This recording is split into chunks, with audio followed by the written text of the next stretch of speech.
Good evening. We begin tonight with one woman's desperate battle with a deadly infection. The bacterium known as MRSA is uncommonly difficult to fight.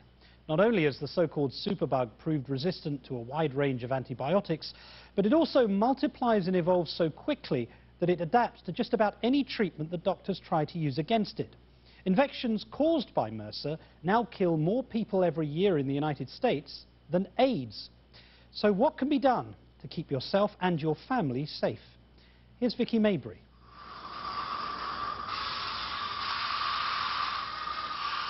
There's a war between bugs and drugs, and the bugs are winning.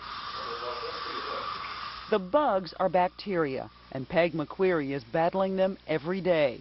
Her weapons are bleach, Lysol, and soap. She can't see the enemy. It's microscopic and millions of years old. Peg is infected with MRSA, a bacterial infection that the CDC says kills 19,000 Americans a year. Last October, it killed a 12-year-old boy in Brooklyn and a high school football player in Virginia. In February, a 20-year-old in Washington died from the infection. He mistakenly thought it was the flu. For Peg McQuarrie, it started 3 years ago on New Year's Eve when she nicked her leg shaving. 2 weeks later, I was sicker than anybody can imagine. Fever, nausea, just fatigued, very badly fatigued. My leg and my ankle swelled to almost 3 times its normal size. Got into the doctor and he said, took one look at it and he said, "Oh my God, Peg, I think this is MRSA." MRSA, or MRSA, stands for methicillin-resistant Staphylococcus aureus, one of a number of bacterial infections commonly found in hospitals.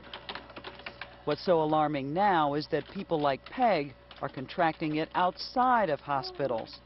Yeah, it's very frightening because everything that you touch has a potential of having that illness on it. Elevator buttons, stairways, your keyboards at work. It's everywhere. MRSA is becoming so prevalent in communities and so resistant, it's being called a superbug. Who's most susceptible? How do people know when they have a staph infection? So anyone can get a staph infection. Anyone can get an MRSA infection. The way you tell is typically it's an appearance of a boil. The classic features are there's redness, the skin is warm, it's tender, there may be swelling, and there may be drainage of pus. After the initial infected injury on Peg's leg, boils began to appear in other places. She's had to have multiple disfiguring surgeries to try to clean out the infection. It damages muscles, tissues, anything in its path.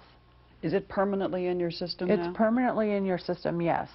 And it can lay dormant. Some people never get it again, but some people are like me that, you know, or it's a continuous, and that's what it's been for 3 years. Before MRSA took over her life, 43-year-old Peg and her husband Dale spent weekends traveling from their home near Sacramento to show their prize Bernese Mountain Dogs for a living. She can't do that anymore. What energy she has is spent keeping her family, including her toddler grandson, safe. We keep his hands clean. He's only 19 months old, but we wash his hands constantly. MRSA appearing outside of the hospital has caught doctors by surprise, sometimes causing them to miss the signs. What are your greatest fears concerning MRSA? That we may eventually lose what drugs we do have is a real concern in treating MRSA infections. We know from the experience in the hospital that this organism, this type of bacteria, is very adept at adapting to any antibiotic that we throw at it. How many medications have you been on? Dozens of medications. All of them either gave me severe reactions that sent me to the ER or they just didn't work at all. Finding an antibiotic that works is not as easy as it used to be. These are organisms whose very DNA is designed for survival. They can exchange DNA, they can mutate, they can adapt to virtually any pressure that we expose them to, and the most important one now is antibiotics. As Peg McQuarrie discovered, there are precious few new antibiotics in the pipeline for bugs like MRSA. How many drugs are left that the doctors think they can try for you? I'm on my very last one right now, and that is the daptomycin. If I become resistant to the daptomycin, we don't know what we're going to do. Doctors say the misuse and overuse of antibiotics is partially to blame for the superbug's resistance to the drugs. Again, they caution take antibiotics only when you really need them. And amazingly, they say the most effective prevention also happens to be the easiest and most low-tech. Wash your hands often for at least 30 seconds. It's a message Peg McQuarrie has taken to heart. This is all you need to wash your hands with.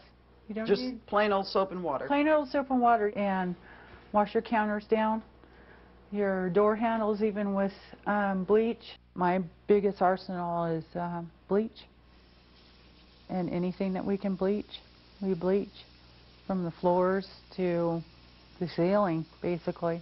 Whatever's on my hands and I touch, somebody else can come along and touch that. Come on, Dream. Since we were with Peg a month ago, her infection has flared up again. She's developed more boils and is receiving antibiotics through 2 IV drips. Doctors say she may soon have to be hospitalized. I hope for her to just be able to have the strength to go back out, show my dogs, do the things that we used to do before I got sick, and just take it one day at a time. Deal with it one day at a time. I'm Vicki Mabry for Nightline in Roseville, California.